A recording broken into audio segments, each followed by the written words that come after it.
Hello and welcome to American Friction, the US politics podcast that is respected all over the world, perhaps more so than ever right now. I'm Chris Jones, and joining me is Nikki McCann Ramirez. Hello, Nikki. Hi, Chris. You'll notice there's no Jacob Jarvis today. His big, beautiful face is on holiday, so you stuck with us too. And let's get on with it. Let's get to what's on today's show. The circus very much goes on. Donald Trump gathered his bestest cabinet yes men and women friends around a table for a meeting this week so that they could tell him how special he is. What did we make of it? Plus, Kilmar Abrego Garcia, the man wrongly deported to El Salvador and returned to the US, now faces deportation to Uganda. What is going on with that situation? And Trump's firing everyone for not agreeing with him. Surprise, surprise. Let's get into it. Nikki, what are people listening to? Wait, sorry. Say it again. Nikki, what are people listening to? American Friction. That's right.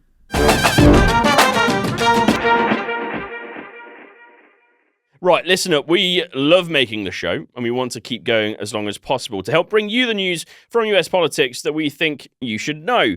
And supporting us is actually really easy. Simply search patreon.com/American Friction and sign up. It's as little as £3 a month, and you'll get the show ad-free, and other tiers will get you access to bonus content and merch.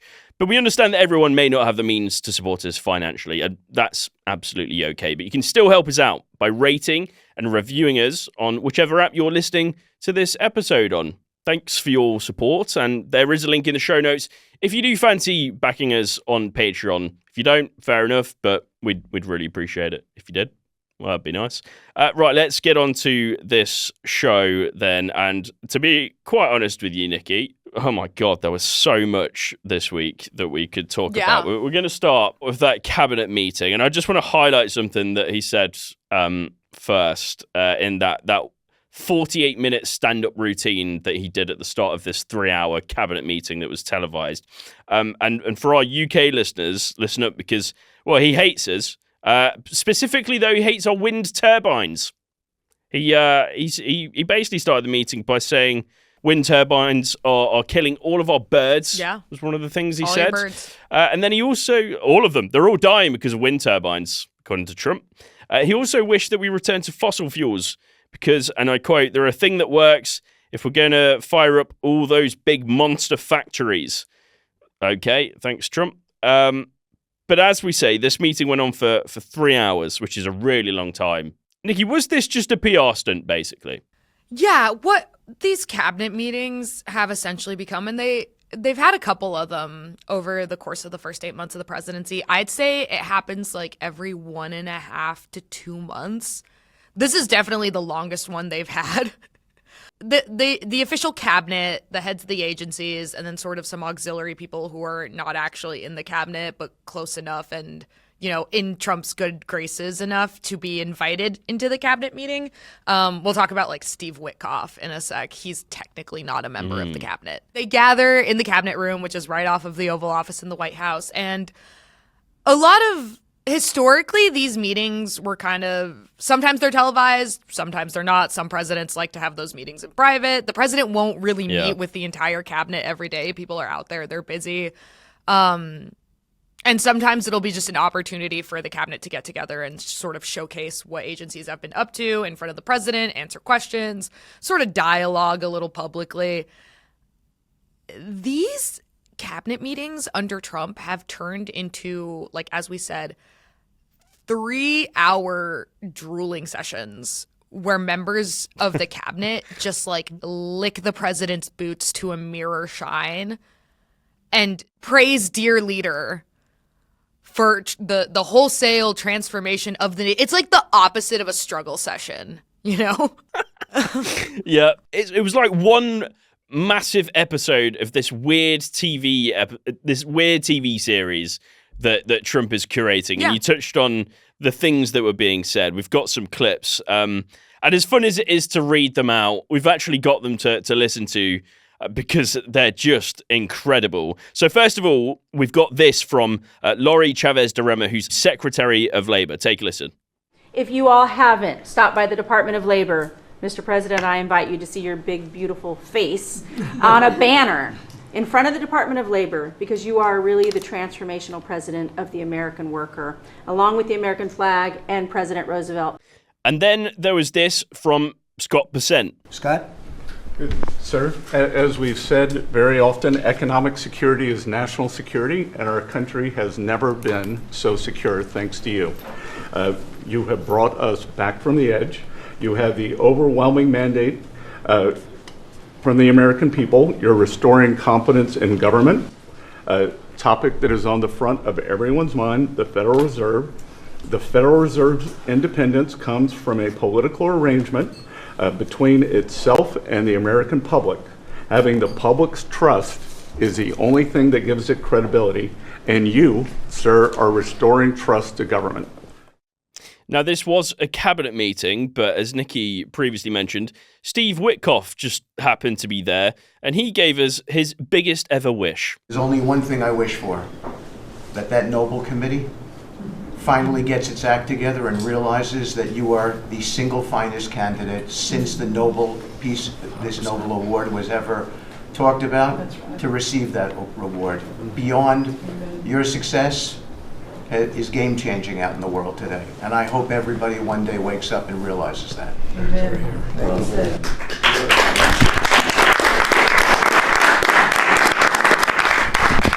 Thank you, Steve. Thank you, Steve. The Nobel Committee, thank you, Steve. It's really sad, isn't it, to listen to all of that?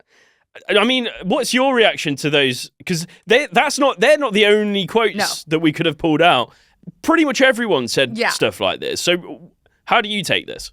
I mean, I think it's abundantly clear what the dynamics of this administration are, and it has been no secret that the people who succeed under Trump are the people who pay due diligence and due deference the way the president believes he's owed due deference.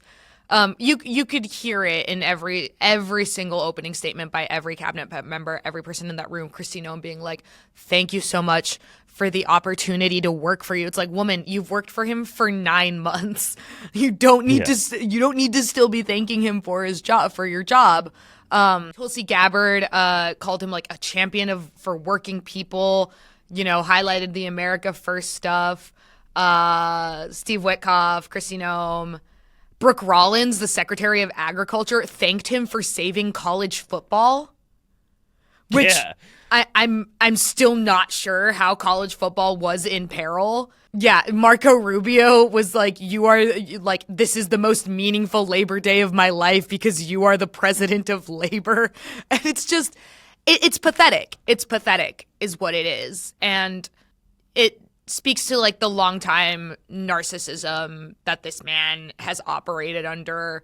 He likes being told that he's a good boy who's doing a good job. And like you mentioned, this is a made-for-TV administration. We're going to get into some of the nitty-gritty of some of the really insane things that have happened this week, what's happening with the CDC and the Institute of Health, what's happening in DHS, what's happening at the Federal Reserve, what they're doing to Kilmar Abrego Garcia. None of that matters so long as the members of this administration can get in front of a camera and say, oh my God, Mr. President, you're doing so good. The economy is booming. The nation is safe. Everyone loves you. We can get into some of the more minute details about how the reality is that half of the people in that cabinet room are not effectively running their own agencies, that people like Stephen Miller are actually the ones calling the shots, and the people that Trump is surrounding himself with publicly in these meetings are literally the televised cast of this administration, the people who are good at getting in front of a camera and repeating the talking points that need to be repeated in order to keep the base satisfied, while the rest of the country sort of just slowly devolves into an authoritarian shithole.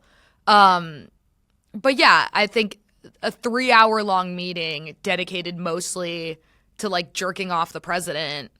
What has that accomplished for? I'm sorry, that's what it was. It was a little circle jerk. Yeah. Circle jerk, fantastic. Sorry. I mean, it's not funny, but it kind of is. You kind of have to laugh or you'll cry. Yeah. To me, it came across extremely dictatorial. And the thing that I could most closely associate this to in terms of the way it looked was every time you see Vladimir Putin hold some kind of public Kremlin meeting, or when he goes to meet officials, that's what it looked like. It looked dictatorial. Am I way off there? No, 1000%. You're, I think, completely correct. And also, Lori Chavez de Rummer being like, we unveiled this massive banner of your face that we are now displaying over Washington, D.C. That is psychotic. I can't say it's like outright dictatorial, because at the end of the day, it's like a banner, but it does go back to this idea that like Donald Trump is at the center of this insane cult of personality that his followers and his administration believe exists outside of the bounds of the law, outside of the bounds of like democratic norms, outside of the bounds of sort of the like agreed systems and modes of operation that this country has existed on for like almost 200 years, that say it's inappropriate for a president to do that. Like, imagine if any other president, even a Republican, had hung just like a giant banner of themselves off of an agency building in Washington, D.C. It would be an international scandal. And it, like, I know it's like, Nikki, that's been said. I think it bears repeating, because then these things get normalized. It should not be normal for the Secretary of Labor, which also, I want to know how much that fucking banner costs to print. Yeah. We're going back to taxpayer efficiency here. Like, it should not be normal that the Secretary of a government agency is like, oh, come see the building. I put up a giant picture of you. Who was the intended audience for this? Like, that's a great question. That's what I don't understand. It feels like the intended audience was Trump, but Trump was in the meeting. So is this for him to watch back and fill the gap there? I mean, okay. I feel like the major function of most of this type of meeting is to generate clips. It is to generate coverage, smaller moments that then outlets like Fox News, the sort of right-wing media ecosystem, can go back on and sort of dissect. I think you are correct that the main point, like existentially, of having this meeting is because Trump likes to be sat in a room and told how much of a good boy he is, how much of a great job he's doing. How special he is. In terms of like a wider national audience, this meeting took place at like 11 a.m. on a Tuesday. Most people work. They have jobs. They're not sitting down watching C-SPAN for 3 fucking hours, or like the Reuters YouTube feed, which is where I watched it. It's not like anyone other than, you know, Republican-leaning retirees are like, oh my God, there's a cabinet meeting today. No one is operating off of that assumption. It's, you know, it's a space where cabinet officials, people like Steve Witkoff, who are like cabinet adjacent, and Trump can make news for themselves that'll then be covered by the pool. For example, Trump during the meeting was like, oh, I'm not a dictator, but some people think this country could use a dictator. And who's to say? Didn't he also say, there was at one point he said, I'm the president, I can do whatever I want. Yeah. So, I mean, that's pretty dictatorial to me. Just before we move on to Garcia, what were your main takeaways from this Circus cabinet meeting? It's the corporate boardroom equivalent of like a Potemkin village, you know? It's an act. It's a play. It's a performance. That was the big takeaway for me, that this is what I was watching was not a coalition, a meeting of, you know, policy-minded minds discussing like advances and the minutia of what they were doing. It was a performative display of devotion to not only dear leader, the president, but also the plan, the agenda. These are not people who are engaged in sort of collaborative dialogue with the presidency and with the goals of the administration. They are foot soldiers who are taking direction and then returning to the president and saying, regardless of the actual outcome of these policies, regardless of what American people are actually experiencing on the ground in their material realities and, their day-to-day economies, in the conditions and sort of the sense of fear in their communities. It's going back to the president and saying, everyone loves you. You're doing so good. We should keep doing this. America's happy. America's prosperous. And Yeah. week after week, and we've charted it all on this podcast, you see the cracks growing bigger and bigger. You see the labor statistics start to decline. You see concerns about inflation rising again. You hear reports that like communities and industries are struggling to maintain themselves while ICE and DHS are like invading their spaces and rounding up people, ripping thousands and thousands of people out of the fabric of society all at once, and how that's affecting people and how that's affecting their communities. Yeah. None of that is making its way to the president. The president is just being told that he's doing great and that he should keep going. And it's a self-reinforcing cycle. So off the back of that, just to finish on this cabinet meeting, I was speaking to producer Simon / Voice of God earlier, and he said that he was telling me that there's this weird aura around those clips that he picked out. So Simon, why don't you ask Nikki, because this is something that you picked up on. Yeah, I just wanted to ask Nikki, since you watched a lot more of this, what you felt the kind of atmosphere in the room came across as to you, because it seemed like when I was watching those clips, it was almost like that sort of scene in Austin Powers where there's like trapdoors underneath all of the seats, and they're all there sort of worried that Trump is going to kind of realize that they don't mean what they're saying, and they're just desperately trying to sort of offer these words of affirmation to the president and tell him that he's great. But it didn't feel like the way they were speaking was so odd. It didn't feel super genuine to me. So I just wondered how it came across to you when you were watching it. No, 100%. These are also acts of self-preservation by these people, because at the end of the day, in the Trump administration, displeasure tends to result in dismissal.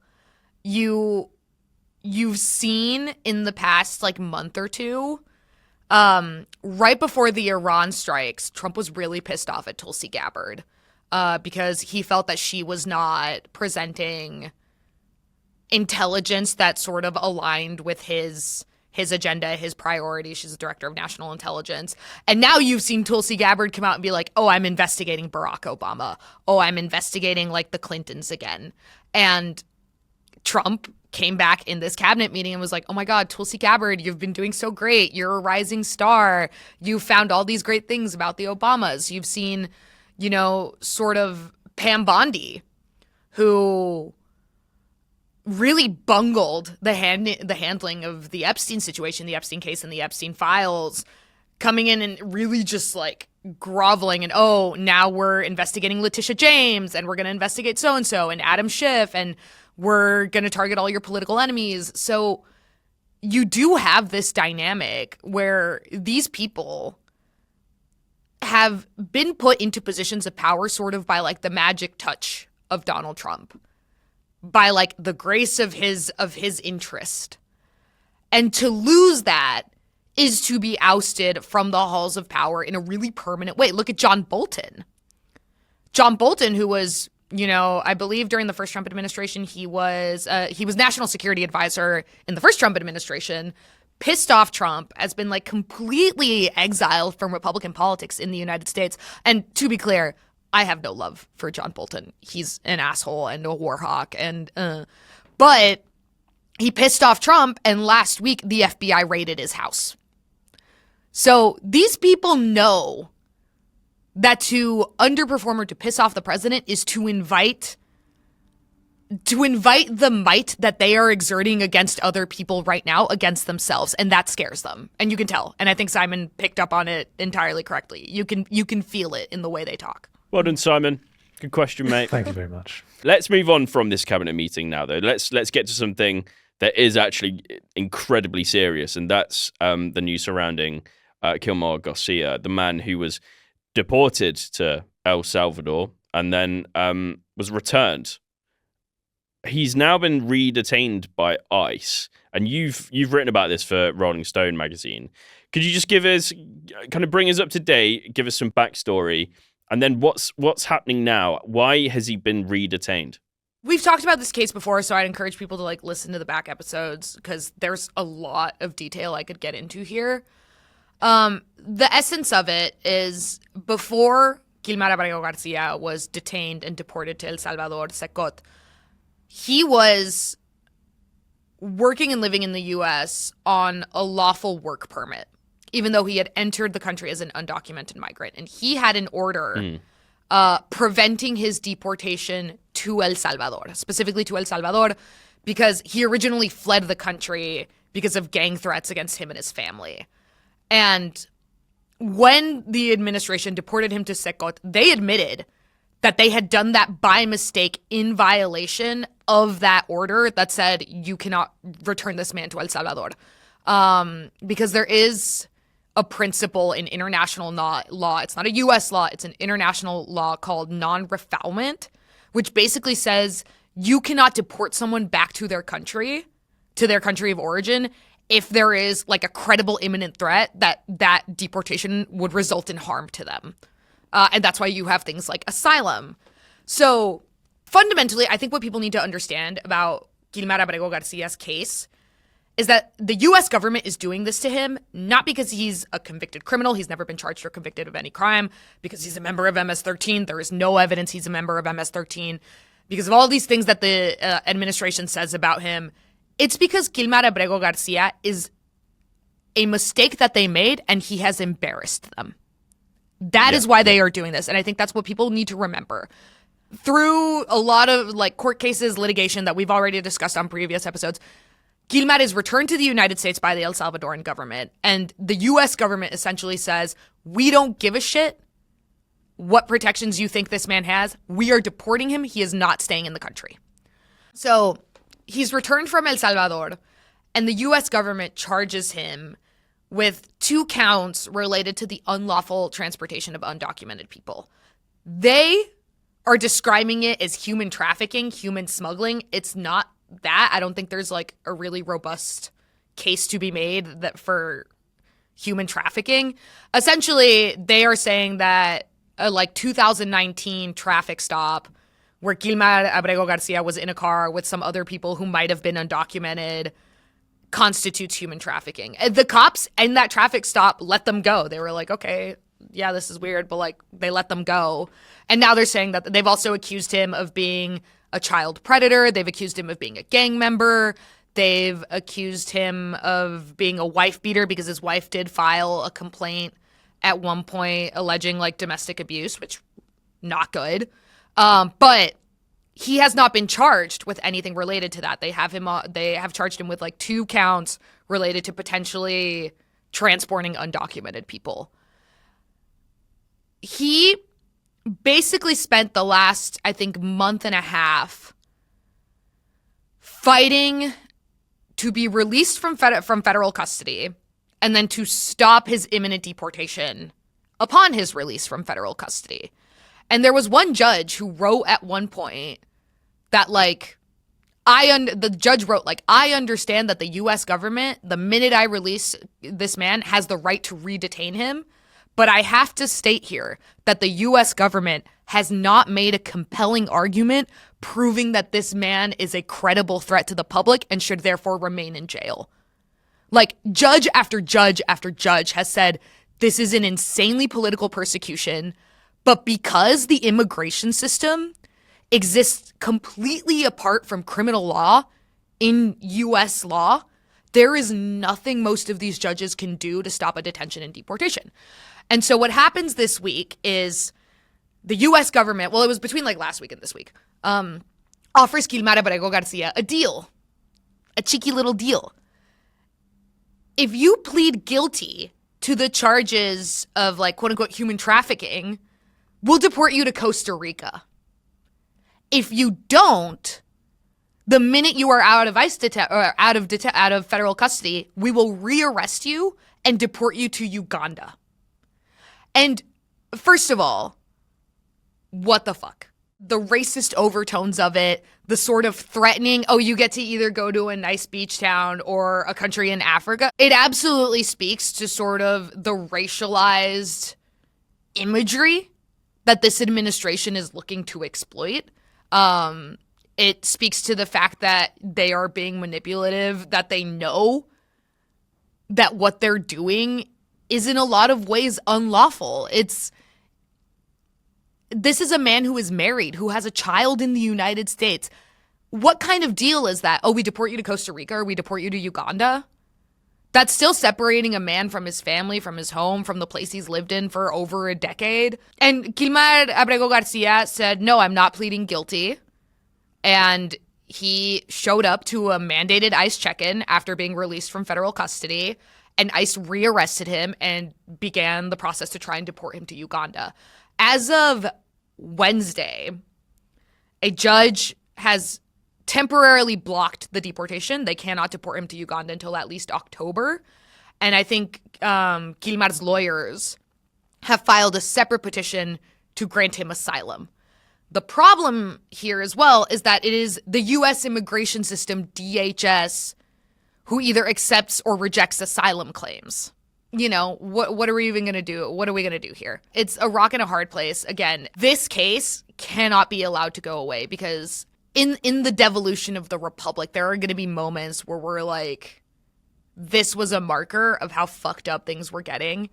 And the way we are seeing the Department of Homeland Security, the Department of Justice, the president weaponize every single lever of American power, of American institutional power against a man who has never been charged with a crime, never been convicted of a crime, smeared him in ways that if he was a legal resident of this country, oh my God, the multi-million, probably billion-dollar lawsuit he could level against the US government would be catastrophic. The way they are leveraging power to target one individual because that individual represents a mistake and an embarrassment on their policies, it just cannot be ignored.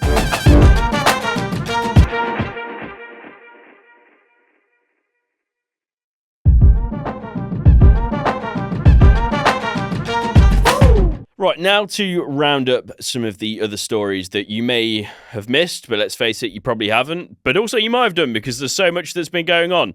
Let's start with the Fed. Trump has fired Lisa Cook, the former, or still, because I'm not really sure anymore, to be honest, Federal Reserve governor. She says she's not going anywhere. What's going on here? Why?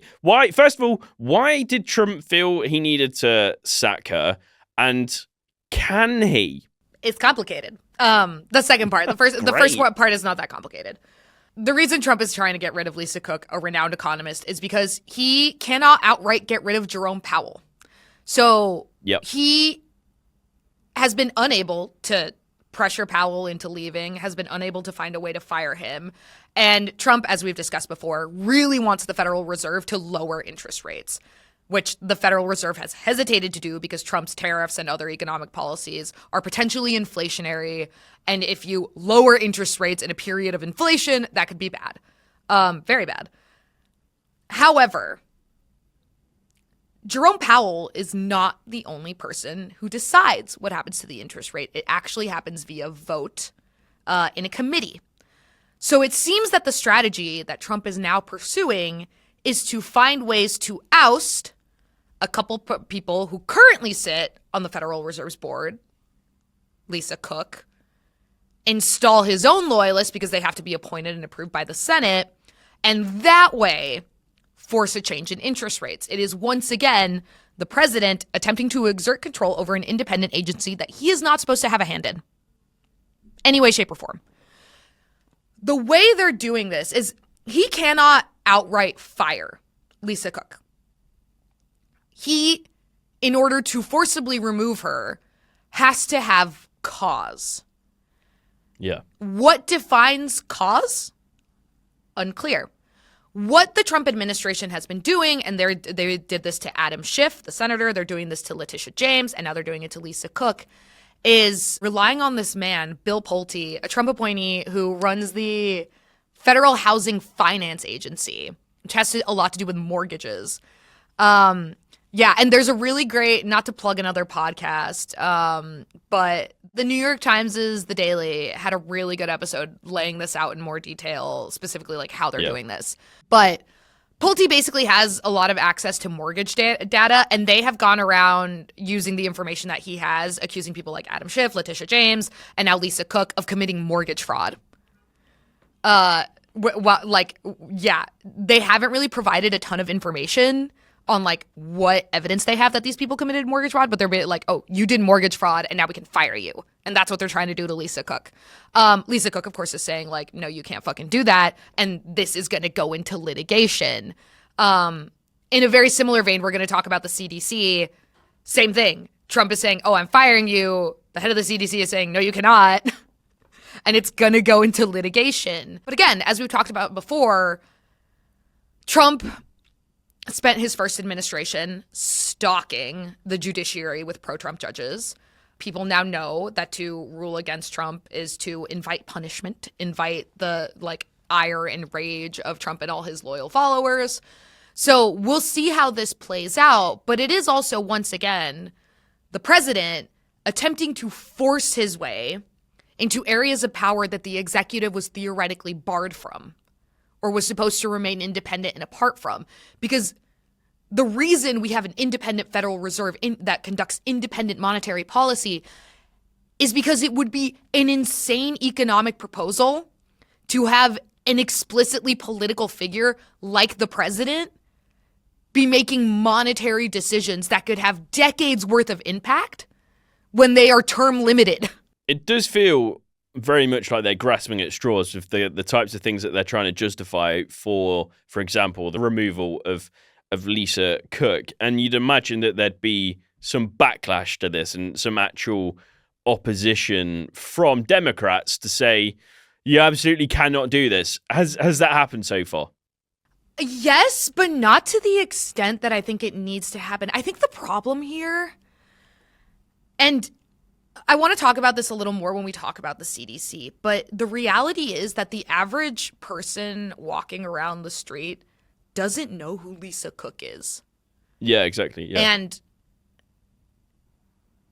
it's hard to find a way to like effectively message to people that, oh, the president is trying to take control of monetary policy and the Federal Reserve, and this is bad because X. You know, it's hard messaging to craft overnight. And yeah, I think Democrats need to do a better job of messaging around these power grabs. The outrage is there. It needs to be bigger. And at the end of the day, it's so litigation dependent that I don't entirely know what all Democrats can do. Because at this point, it's not like Democratic outrage is pumping the brakes on anything Trump has done this term. No, it's not pumping shit. Let's go to that firing of the CDC director, Susan Monterez. We talked about this. I think it was last week or it was the week before. There was that awful shooting at the CDC headquarters where one officer sadly died. And she put in a note to employees after that basically she was fighting a fight against the administration to stop misinformation impacting public health, essentially, and that she needed their help to win that fight. She's been fired by the White House, but there've been some back and forth in terms of statements, and I just want to read those out. The first one that I'm going to read out is from her lawyers, which says this. It says, when CDC Director Susan Monterez refused to rubber stamp unscientific, reckless directives and fire dedicated health experts, she chose protecting the public over serving a political agenda. For that reason, she has been targeted. And then after that statement came out, the White House fired back with its own statement, according to the Washington Post. And it says this, it says, as her attorney's statement makes abundantly clear, Susan Monterez is not aligned with the president's agenda of making America healthy again.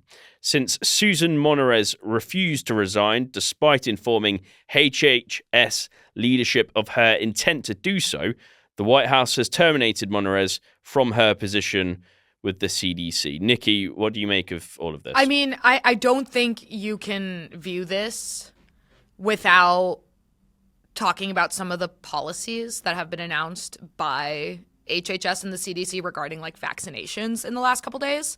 So on Wednesday, the Food and Drug Administration approved, I'm reading from the New York Times, updated COVID vaccines for the fall season and limited who can get the shots through insurance. And the New York Times described it as the federal government's most restrictive policy since the vaccines became available. The agency authorized the vaccines for people who are 65 and older, who are known to be more vulnerable to severe illness from COVID. Younger people would only be eligible if they had at least one underlying medical condition that would put them at risk for severe disease. Healthy children under 18 could still receive the vaccine if a medical provider is consulted. Also, like, this is also happening after RFK Jr. and his ilk took over the CDC panel that consults with insurers about what vaccines are approved. At the cabinet meeting on Tuesday, RFK hinted that soon they would be putting out the real causes, quote unquote, of autism. And 2 or 3 weeks ago, HHS announced that they would be cutting off all funding and research by the agency to mRNA vaccines, which are some of the most effective vaccine technology that currently exists. Yeah. As I said when we were talking about Lisa Cook, most people walking around, living their day-to-day lives in this country do not know who the director of the CDC is. They don't know who the director of the FDA is. They don't know who the scientists are who are developing these vaccinations, doing this research, consulting on these projects. Who are the people sitting in the committee room being like, okay, what people need this vaccination? At what age should we be vaccinating? Who needs a flu shot this year? They don't know the names of these people. They know the names of the agencies. They know it's, the Secretary of Health and Human Services, the NIH, the CDC, and they, through years, throughout their lives, throughout decades of sort of social trust and conditioning, see these organizations as authorities about what is safe, about what they need to be doing to protect themselves and their families. There's been a lot of trust eroded in a lot of these groups. But at the same time, what people like Kennedy are doing is going from within, either demanding that the qualified experts who work on these things rubber stamp the insane ideological policies and conspiracy theories that they're trying to make national policy, or get the fuck out. And what you're seeing now is, I think Susan Monterey's is absolutely doing the correct thing, which is you cannot fire me. If you want to take me out, take me to fucking court, because you're kind of between a rock and a hard place. If she just outright leaves, well, that's clearing the way for Kennedy to install another vaccine conspiracy theory loyalist who will just rubber stamp the policies. If you stay, you don't want to be complicit, but at the same time, if you stay, you can maybe still exert some of that authority, some of that pushback. So there's really no winning here. And the major losers are the American public, who are being fed misinformation, who are being exposed to reckless policy that will have downstream consequences. Because this isn't some bullshit, local committee meeting. We're talking about national immunization policy. People die every year during flu season. And throw COVID on top of that. And we know, because we've been doing it for decades, that there are easy and preventable ways to lessen the impact of diseases and make them more survivable. And we're just out here. Not we, because I'm not a part of this, but you now have this cadre of anti-science conspiracy theorists running the national health system, and it's gonna kill people.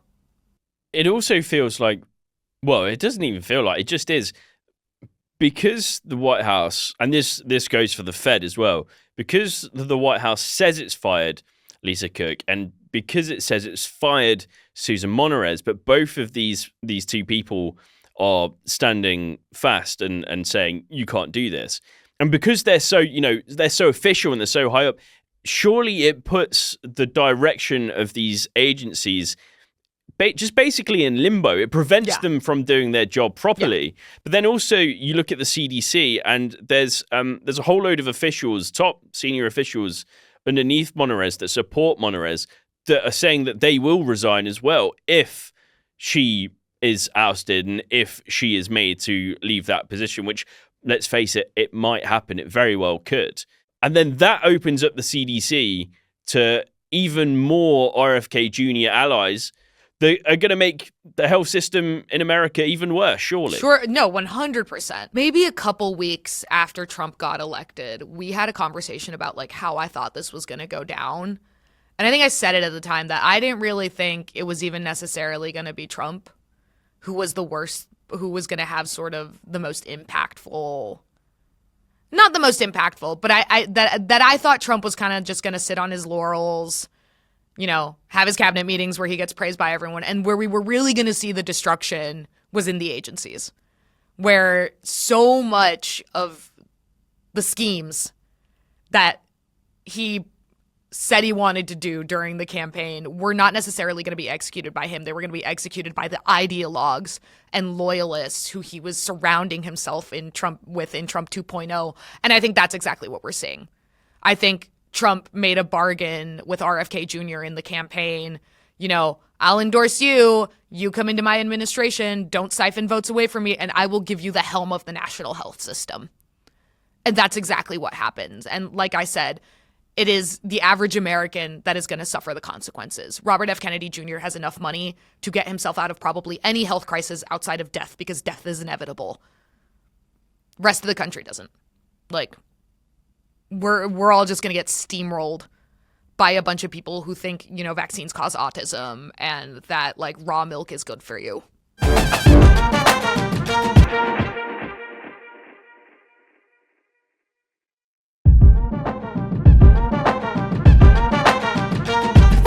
Well, let's leave all of those thoughts and feelings behind because it's nearly the end of the show, and that means it's time for a silly question.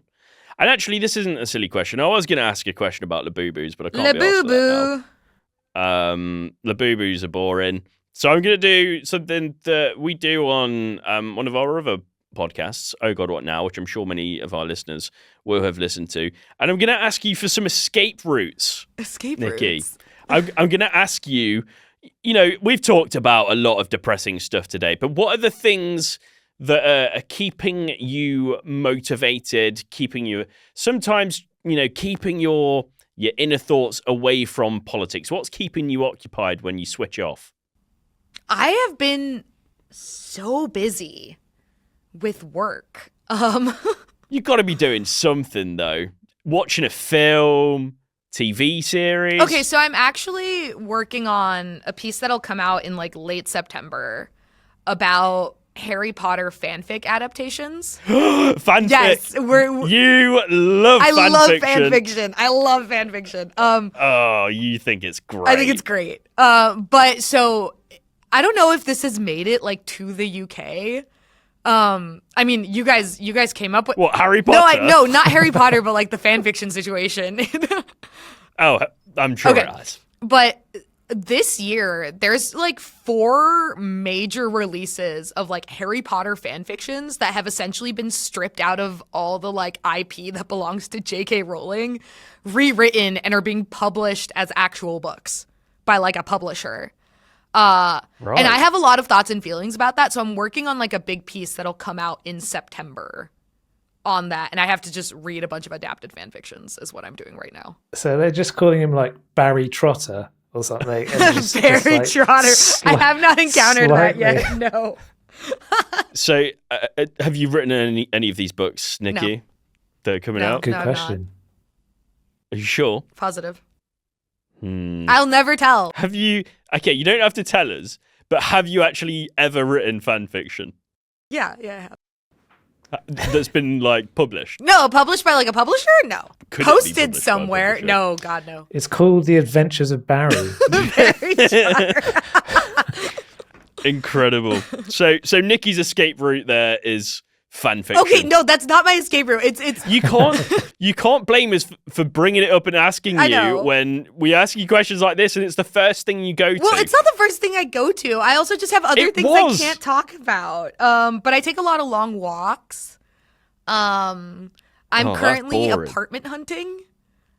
which has been No, that's not fun. That is not an escape People route. can't be inspired by that. You can't say stressed with work, go hunt for a new apartment. It's been really That's fucking not what we're looking stressful. for here, Nikki. It's so stressful. I'm dying.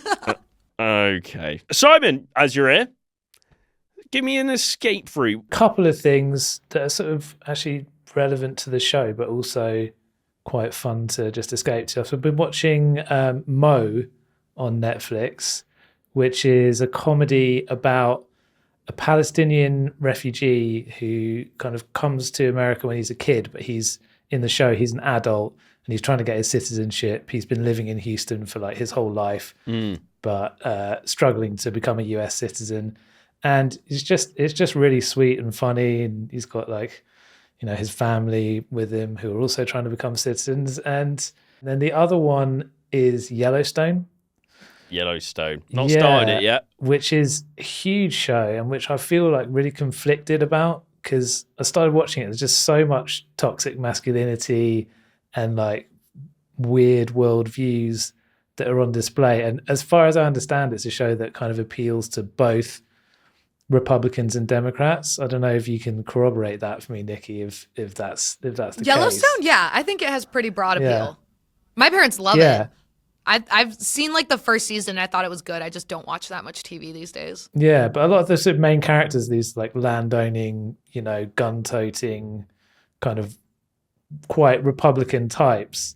And so, yeah, I'm conflicted about it because, you know, the hero is a bit of a problematic fave. I don't know if you call him a hero, really. Kevin An Costner's character. anti-hero. He's like, yeah, he's an anti-hero, Right. exactly. Yeah. But beautifully shot, really well made. Nice. So recommend that. Excellent.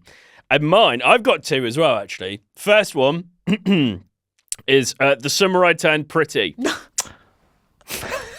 You are pretty, Chris. I'm not. I look like Shrek, but not green. Anyway, the Summer I Turned Pretty, I really didn't want to like it. My fiance she's well into it. And it's one of those where, you know, sometimes she's put it on and I'm on my laptop just kind of, you know, working away. And occasionally I'll get pulled in and I'll get really fucking annoyed about the decisions they're making. So essentially, this girl, she can't decide between these two brothers and she's with one of them and then she's not, and then she's with the other one, but the other one actually realizes he loves her. And who's she going to pick? That's the real question. So that's what I've been watching. And then the other thing is a game, actually. It's called Lies of P. And it's a game where essentially it's very Dark Souls-like, if you've ever played that, which means it's very hard. But essentially, you are Pinocchio and you have to save Geppetto, and then you have to essentially work out why these load of evil puppets have taken over this area, the city called Krat. It's very good, but as I say, it's like Dark Souls, so it's very, very difficult. It's very hard. Anyway, there we go. That's the end of this episode of American Friction. There's only a few things left to say, and the first is thanks, Nikki. Thank you, Chris. And thank you, Simon. And also thanks, Simon. Thank you, Simon. Thank you kindly. And thanks to me, but not thanks to Jarv because he's not here. Thanks for listening. And remember, you can search American Friction Podcast Patreon or go to patreon.com/American Friction directly to sign up. There's a link in the show notes, and that will help us keep going in the future and keep bringing you the news that we think you should know. And a quick reminder, if you enjoy what we're doing, please do go and rate and review us wherever you're listening to the show. You've been listening to American Friction. Thanks for listening. Bye.